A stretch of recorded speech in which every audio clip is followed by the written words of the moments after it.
Don't forget to like the video, share your thoughts or story in the comments, and subscribe to stay updated with our latest stories. Now before I begin, tell me where you are watching from. I'd love to know which cities and towns are joining me for this memory that stayed with me for years. If someone had told me that a simple afternoon at my brother's workshop would become a moment I'd replay in my mind for so long, I wouldn't have believed them. Most days they were noisy, cluttered, and filled with the usual sounds of tools and quick conversations. But that particular day carried something quieter, something that stretched far beyond the smell of sawdust and old wood. I didn't expect anything unusual. I had only stopped by to drop off a thermos of soup for my brother, who had been working nonstop for the last week. His apprentice, Daniel, was there, sweeping the floor in slow, thoughtful motions. He wasn't a boy, more like someone standing between youth and full adulthood, with that mix of confidence and uncertainty you can see in people who are still figuring out their direction. I had known him casually for years, but never more than a polite hello or a short conversation about tools or weather. That afternoon, however, he lifted his head as if he had been waiting for me specifically. My brother was out on a quick errand, leaving just the two of us in the warm, dusty air of the workshop. I placed the thermos on the table and looked around for something to keep my hands busy. The light coming through the narrow windows cut soft lines through the floating dust. Daniel set the broom aside and sat at the edge of the workbench, his elbows resting on his knees. There was a heaviness in his expression, as though he'd been carrying a weight for a long time. "You ever notice," he began, his voice softer than usual, "how some people walk into a room and somehow everything feels different? Not louder or brighter, just different." I looked at him, unsure if he meant me or something else entirely. His eyes held a sincerity I wasn't used to seeing from him. There was no rush in his words, no eager attempt to impress. Instead, he looked almost unsure, searching for the right way to express what was on his mind. I sat down on the nearby stool, sensing that whatever he wanted to say wasn't something simple. He rested his hands together, rubbing his thumb over a faint scar on his palm. "Your brother says I overthink things," he continued with a small breath, "but sometimes I just feel like I notice too much. People say that noticing is good, but it doesn't always feel good." There was something so honest in the way he said that, something that tugged at me. I nodded, encouraging him to continue without pushing him. "I guess what I'm trying to say," he added, glancing up briefly, "is that you're one of those people who changes a room. I don't know how, but you do." The comment caught me completely off guard, not because it was loud or dramatic. It wasn't. It was quiet, thoughtful, almost hesitant. But the sincerity behind it sat deeply within me, as if it reached a place that hadn't been spoken to in a long time. The kind of place you don't realize has been waiting for someone to genuinely see you. I felt the warmth of the workshop settle around us, blending with a silence that didn't feel uncomfortable. I didn't know what to say right away. I had lived long enough to know when a person speaks from the heart, and this moment felt like one of those rare times. "You see more than you think, Daniel," I finally replied, my voice softer than I expected. "And that's not a bad thing. It just means you care enough to pay attention." He smiled, not a broad smile, but one that carried relief, like he had taken a risk, and it hadn't gone wrong. Then he shifted slightly, his hands tightening for a moment. "There's more," he said quietly. "Something I've been wanting to ask you. Something I've never said out loud to anyone." Right then, my brother's footsteps sounded outside, and the door opened. The moment shifted instantly, but what he had begun to say lingered in the air, unfinished yet deeply felt. I didn't know then how much that unfinished sentence would become a turning point, how it would follow me long after I left the workshop that day. But the look in his eyes stayed with me, carrying a meaning I couldn't quite name yet. For the rest of that afternoon, I found myself drifting back to the unfinished words Daniel had been so close to sharing. My brother talked freely about orders, deadlines, and the usual frustrations of running a small workshop, but my mind kept circling around the quiet moment that had slipped through our fingers. I tried to brush it off, telling myself it was nothing more than a young man's thoughtful comment, but something about the way he had looked at me kept replaying. Not in a dramatic way, but in a way that tugged gently at a corner of my memory I hadn't visited in years. I returned the next day with no intention of lingering. I brought a bag of groceries for my brother, who had been skipping meals again. When I stepped inside, the workshop was quieter than usual. The light outside was dimmer, clouds rolling in and softening the day. Daniel was there again, sanding the edge of a wooden chair frame. The rhythmic back and forth motion created an oddly soothing sound, one that filled the room without overwhelming it. He looked up as soon as he heard the door creak open. The expression he gave me wasn't surprise. It was something calmer, as if seeing me made sense to him somehow. My brother was in the back room, searching for a missing tool, leaving Daniel once again as the only one in sight. "You came back," he said softly, not as a question, but more like an observation he wasn't sure he should voice. I set the grocery bag down on the table and tried to ignore the subtle quickening in my chest. "Someone has to make sure your boss eats," I said lightly, though my voice carried a hint of something else. His eyes followed me for a quiet moment, thoughtful, steady, and a little hesitant. It felt like he had been waiting to continue what he began the day before. He put down the sandpaper and wiped his hands on a cloth. Then he leaned against the table, giving himself a moment before he spoke. "About yesterday, I wasn't trying to make things uncomfortable." "You didn't," I replied immediately, realizing only afterward how quickly the words came out. "You just surprised me." He nodded slowly, his gaze dropping to the floor for a second. "I've been thinking about how to say things the right way. I don't want to sound foolish." There was sincerity in his voice, a carefulness that showed he had spent time shaping his thoughts. Outside, thunder rumbled faintly, the kind that comes before a slow, gentle storm. The air felt heavier, more contained, as though the world had shrunk to just the two of us in that workshop. He took a quiet breath. "You ever feel like you learned something important from someone you didn't expect? Like they show you something about yourself without meaning to?" The question caught me off guard, though not because it was strange. It felt familiar, like something I might have asked in my younger years, searching for direction but unsure how to express it. I stepped closer without realizing it, drawn by the quiet emotion in his tone.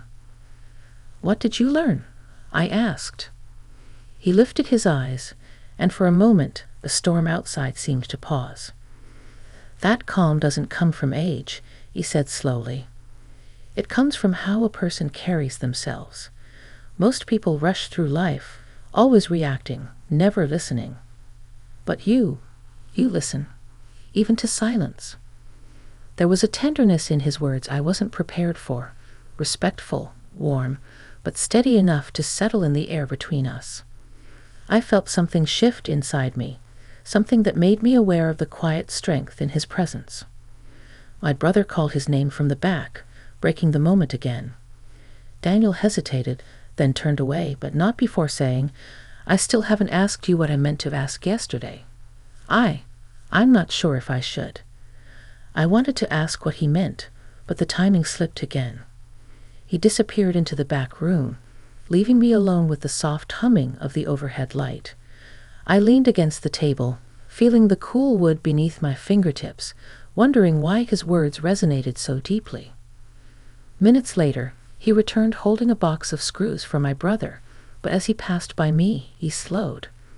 Without directly facing me, he spoke quietly, as though the words were meant only for the space between us. "Sometimes," he murmured, "you meet someone who changes how you see yourself. You don't plan for it.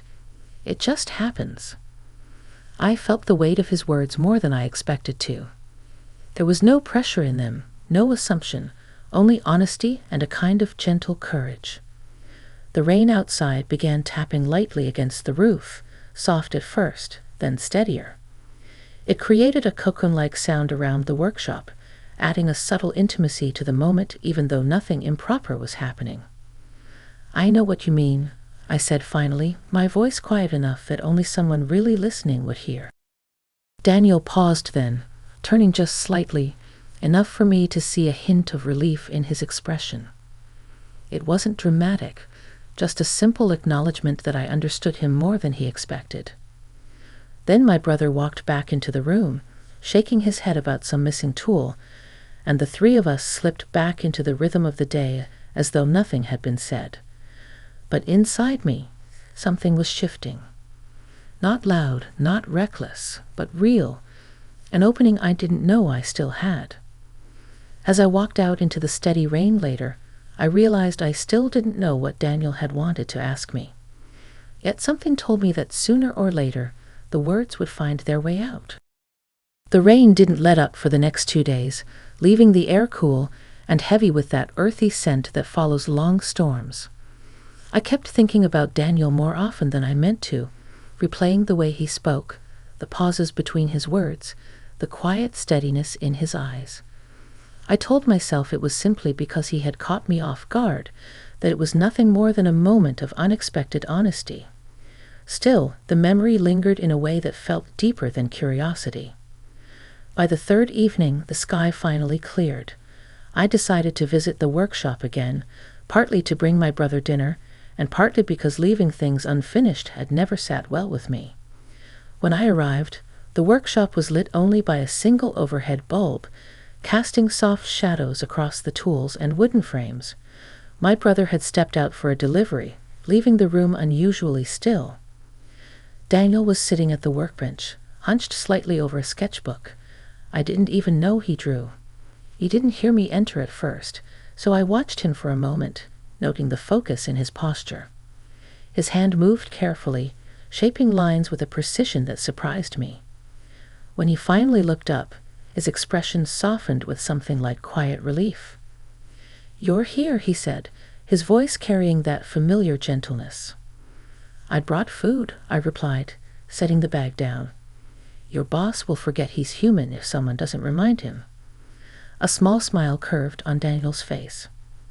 "He probably will." He closed the sketchbook, almost too quickly, as if he didn't want me to see what he had been working on. "What were you drawing?" I asked softly. He hesitated, fingers resting on the cover. Nothing finished, just thoughts. The way he said it made me feel as though those drawings held more meaning than he wanted to admit. I didn't push him. Instead, I stepped closer and sat on the stool across from him. The workshop felt quieter than usual, almost warm, despite the lingering chill outside. For a moment, neither of us spoke. He looked down at his hands, then took a slow breath as though gathering the courage to step onto a narrow emotional bridge he had been circling for days. "There's something I've been trying to say," Daniel began, his voice low but steady. "But every time I get close, something interrupts, or I lose the nerve." I folded my hands in my lap, waiting. I could sense the weight in his silence, the kind that settles only when someone has decided it's time to tell the truth. "You ever meet someone at the right time," he continued, "but you don't realize that the time is right until later." The words brushed against something inside me, something I hadn't named, perhaps something I was avoiding. "I think that happens more often than people admit," I answered. "Life has a way of revealing its purpose slowly." Daniel nodded. "That's what it feels like. Slow. Like the truth doesn't rush in. It just walks toward you until you can't ignore it anymore." The emotion behind his words wasn't dramatic or reckless. It was quiet, respectful, almost thoughtful to the point of caution. There was something deeply mature in the way he approached the moment, even though he was younger. "What truth?" I asked gently. He lifted his gaze, and the look he gave me held a softness that felt steady enough to stand on. "That you've changed something in me. I didn't realize it until recently. But being around you, it makes me pay attention in ways I never did before." A slow ache stirred inside me, not a painful one, but one that opened memories of the years I had spent giving, guiding, supporting others without expecting anything in return. Hearing someone say I had influenced them, that I had touched their life without meaning to, felt unexpectedly profound. "Daniel," I said quietly, unsure where to place my voice, "I didn't know you felt that way." "I didn't plan to," he admitted. "It just happened. And I know it might sound strange, because I'm younger, and because you're my mentor's sister. But I'm saying this with respect. I'm saying it because it's the truth." There was a sincerity in his tone that made the moment feel grounded, not misplaced. He wasn't asking for anything. He wasn't reaching for something inappropriate. He was simply offering honesty, the kind that reveals who a person is beneath all the noise. "I'm not trying to make things complicated," he continued. "I just needed you to know you've become someone important to me.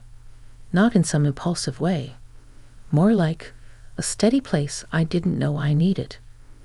The warmth in his voice filled the space between us, mingling with the soft electricity of unspoken emotions neither of us quite knew how to navigate.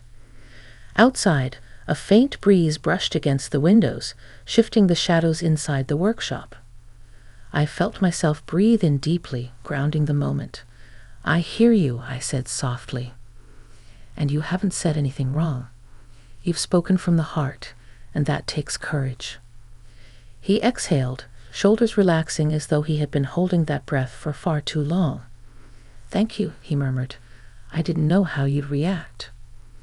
The room fell into a gentle silence, comfortable, contemplative. I felt an unexpected sense of connection settling within me, something that made me aware of my own emotions in a way I hadn't allowed for years. Then Daniel gently tapped the sketchbook, almost absent-mindedly. "There's something else," he added quietly. "Something I want to show you when I'm ready." I didn't ask what it was. I simply nodded, sensing this was a moment that would unfold naturally in its own time. As I prepared to leave, Daniel walked me to the door, stopping just a few steps behind me. The faint scent of wood shavings and varnish lingered in the air like the final note of a long, steady chord. "Thank you for listening," he said softly. "And thank you for trusting me," I replied. When I stepped out into the cool night air, I realized that something had changed, not loudly, but undeniably. A quiet shift, a gentle turning of perspective. I knew then that the next time we spoke, something deeper was waiting to be acknowledged. I didn't return to the workshop for nearly a week. Not because I wanted distance, but because I needed time to understand why Daniel's words stayed with me the way they did. I had lived long enough to know that when something touches you unexpectedly, the heart takes a moment to catch up. I spent quiet mornings sitting by the kitchen window with my coffee, watching birds hop along the fence, wondering how a conversation with someone much younger could echo through me with such meaning and clarity. It wasn't about age.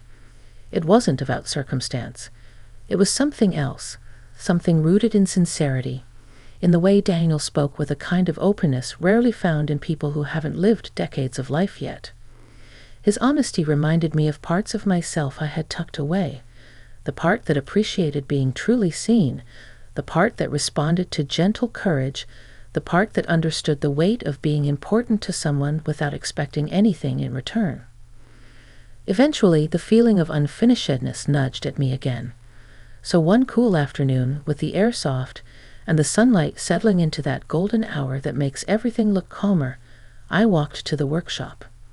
The door was slightly open, and warm light spilled through the gap. I stepped inside quietly. Daniel was there alone, his back to me, working on something small and delicate at the bench. He didn't hear me at first. His posture was thoughtful, shoulders relaxed, hands steady as he sanded the edges of a wooden plaque. When he finally turned and saw me, a subtle expression of relief softened his features, as though he had been waiting, patiently but with hope. "I thought you might come today," he said quietly. "Something told me." I smiled, feeling a gentle warmth in my chest. "I needed a little time," I admitted. He nodded. I didn't want to push. There was no tension, no awkwardness, just a calm understanding that had grown naturally between us. He put his tools down and reached for the sketchbook he had kept hidden days earlier.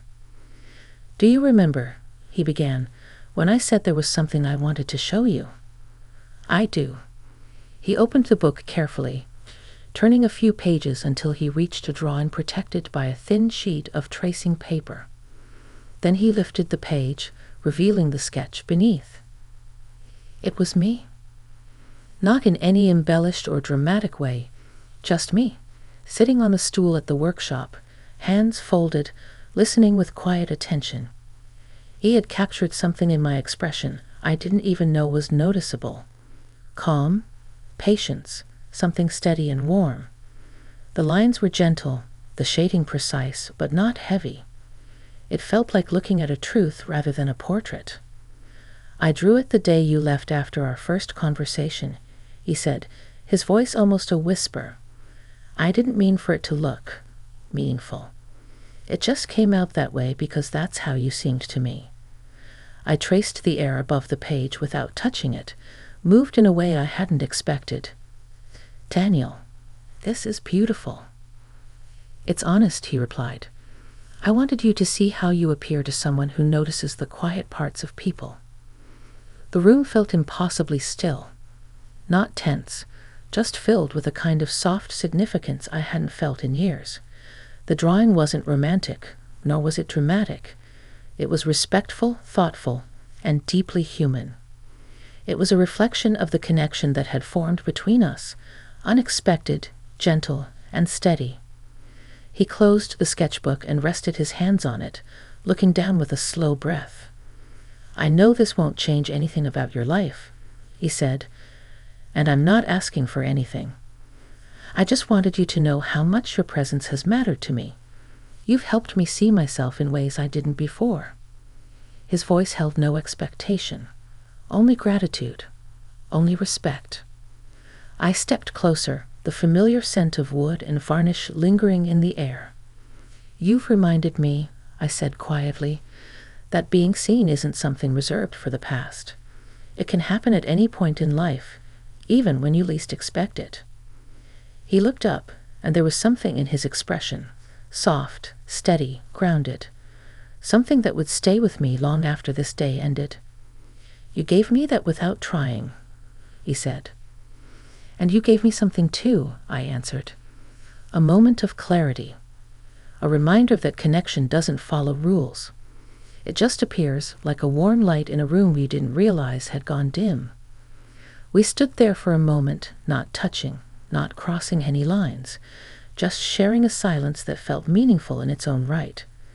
A silence full of respect, gratitude, and quiet understanding. My brother's truck rumbled into the gravel outside, and the spell of stillness shifted. Daniel closed the sketchbook gently and placed it on the shelf. "Will you come by again?" he asked softly, not eager, not pressing, simply hopeful.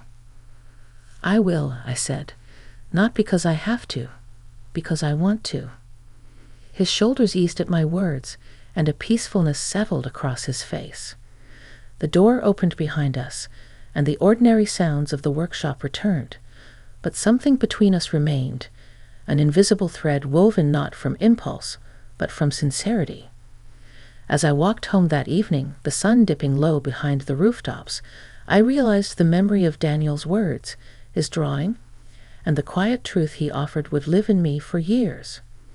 Not as something complicated or forbidden, but as a gentle, unexpected reminder that connection can find us at any age, in the most ordinary of places, and leave us a little more awake than before.